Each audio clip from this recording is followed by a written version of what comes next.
everyone, my name is Whitney and I'm a registered dental hygienist and someone who brushes her teeth every day with fluoride toothpaste because fluoride toothpaste is not toxic. Let's talk.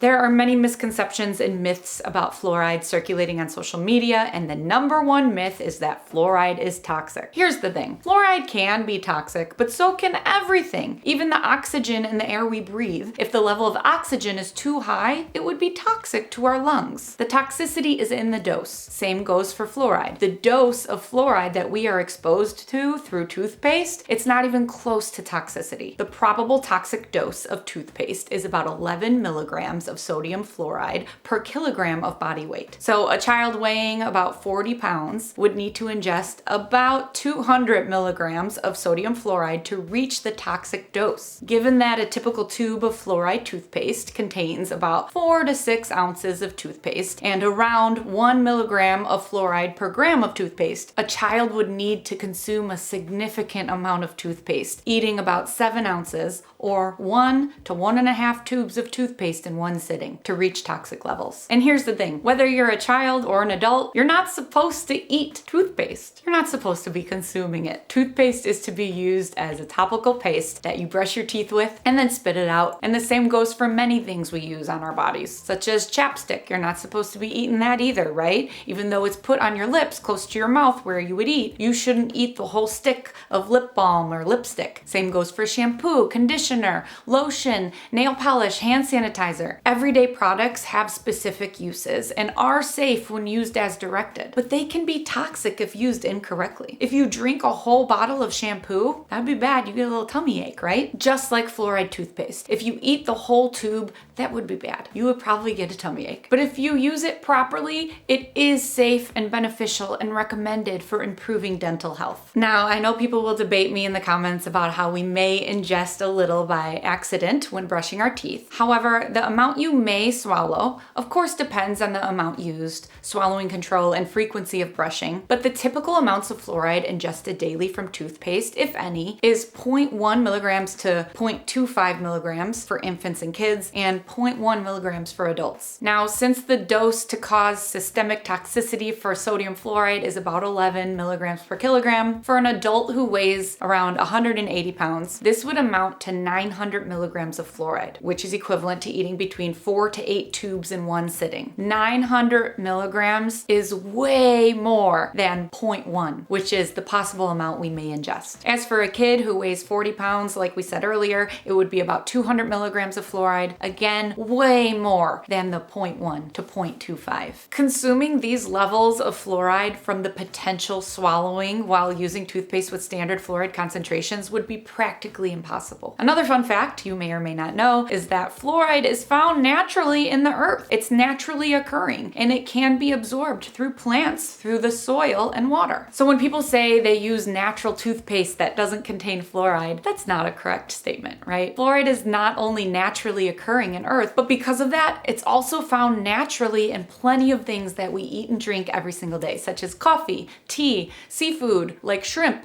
vegetables like spinach and lettuce and tomatoes, fruits such as apples and grapes, milk, raisins, potatoes. A bunch of foods naturally contain fluoride due to their uptake from the soil during cultivation. Because again, fluoride is found naturally in earth. And are we ready for this? We are actually ingesting more fluoride from drinking coffee and tea in the morning than we do with toothpaste if we were to accidentally ingest trace amounts by not spitting properly, the 0.1 milligram amount. Whereas a cup of brewed coffee contains around 0.22 milligrams. So just from drinking 1 cup of coffee in the morning, you're ingesting more than double the amount of fluoride that you might ingest by swallowing a little toothpaste. And brewed tea, depending on the type of tea and its source, it can have fluoride in it ranging from 0.07 to 1.5 milligrams per cup. Again, 1.5 is a lot more than 0.1. It's actually surprising to me that nobody is mad at coffee and tea like they are mad at toothpaste, right? Same with shrimp, raisins, potatoes, and more. But I shouldn't speak too soon. Watch out, shrimp, they're coming for you. All jokes aside, for those who who still claim that fluoride toothpaste is a toxin, just know that they are either forgetting that everything can be toxic at a certain dose, like we talked about earlier, how even the oxygen we breathe can be toxic at a certain dose, even the water we drink. Water itself, all fluoride aside, water can be toxic if you drink too much of it. Your kidneys can only flush out so much every hour if you're drinking gallons and gallons. So in conclusion, fluoride is not toxic at the levels we are exposed to. Either people are forgetting that, or they are trying to sell their own non-fluoride product and they are using fear to sell their product. Unfortunately, fear-mongering, it almost always comes down to business and power. Research shows that false information online travels farther, faster, deeper, and more broadly than the truth. So yeah, people know that advertising with misinformation has the potential to sell them more products. Most everyone pushing non-fluoride toothpaste is financially backed. The biggest advocates against fluoride are the ones financially invested in non-fluoride products. Or maybe they just want views on social media. They know fluoride has become a controversial topic, so they post about it on social media without even knowing the facts just to get views. Or sometimes the people spreading misinformation are those who just simply don't follow the science or don't know how to read the science, or they cherry pick studies to align with their own agenda. You know, you could find almost any study on PubMed to use as proof for something you want to prove. It's all about interpreting data correctly, recognizing when there are design issues in the research, such as insufficient sample sizes, control group issues, inconsistent results, randomization. If the study results you are using to prove your point was based on 5 people, that is an insufficient sample size, and confirmation bias is happening. If data is inconclusive and people are using that inconclusive data to prove their point, then their point is also inconclusive. When research is limited on certain subjects, or people are using first-hand stories to prove their point versus evidence-based research, there's so many variables and factors that go into first-hand stories, right? Correlation without causation. You can't hear a first-hand story and call it a fact. Just because something happened to one person doesn't mean it will happen to you, or if something worked for one person, it doesn't mean it will work for you. There are so many variables to take into account with first-hand stories. Correlation without causation. A very popular analogy of this is just because most people attacked by a shark ate ice cream that same day, that doesn't mean the ice cream caused the shark attack. It just so happens that when people are at the beach, they tend to eat ice cream, and there may have also been a shark around. This is a good analogy. I use that all the time with my patients who are struggling to interpret data when reading research studies online. And that's why evidence-based, peer-reviewed research, as well as having someone credible interpret the data, is critical and crucial to public health. There are con artists out there, frauds, people wanting to make money, and that's all they care about. They don't care that they may be damaging public health when improperly interpreting studies for their own agenda. Instead, they are only worried about selling their product. And then this misinformation, false news, like we said, spreads fast, and now everyone is confused online. It all starts with conflict of interest. Conflict of interest can damage public health. And the part that bothers me the most, I'm almost done, don't worry, but I want you to understand that people are making a lot of money promoting pseudoscience and misinformation, such as spreading the false claim of fluoride being toxic. It's unfair to scare people with misinformation, especially the vulnerable populations who cannot afford a bougie, expensive non-fluoride toothpaste when there's nothing wrong with using a fluoride toothpaste. But they saw something on social media and now they are scared and they are saving up money, the money that they barely have, to buy an unnecessarily overly expensive tube of non-fluoride toothpaste because they are scared of fluoride toothpaste. That's unfair.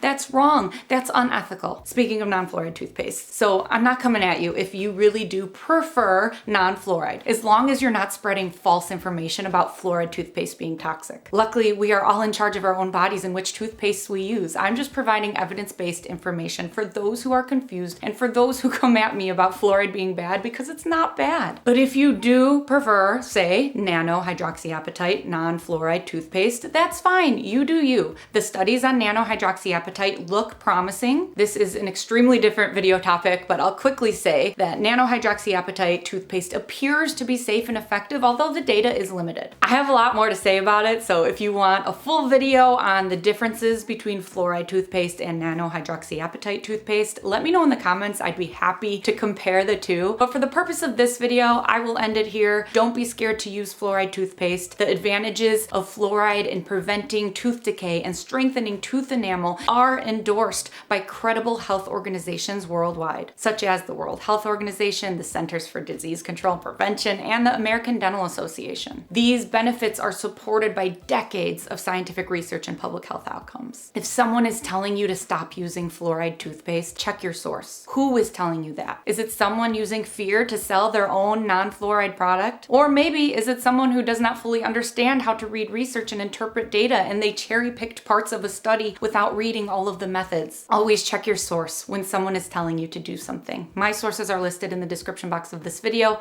along with supplemental videos of mine explaining the proper amount of toothpaste you should be using on your toothbrush, the different types of fluoride toothpaste. If you're interested, a bunch of related videos will be linked below. Thank you for watching, and I hope this video helped you. Please like, subscribe, and turn on your notifications if it did. Share this with someone that you think it might help, and a quick shout out to the YouTube members here and the Patreon members supporting this channel and supporting dental health awareness. If you want to join the fight in making sure evidence-based dental health information is being shared online, become part of our Teeth Talk community. The links to join are in the description box below, and until then, I'll see you on Instagram at Teeth Talk Girl. Peace, love, and teeth.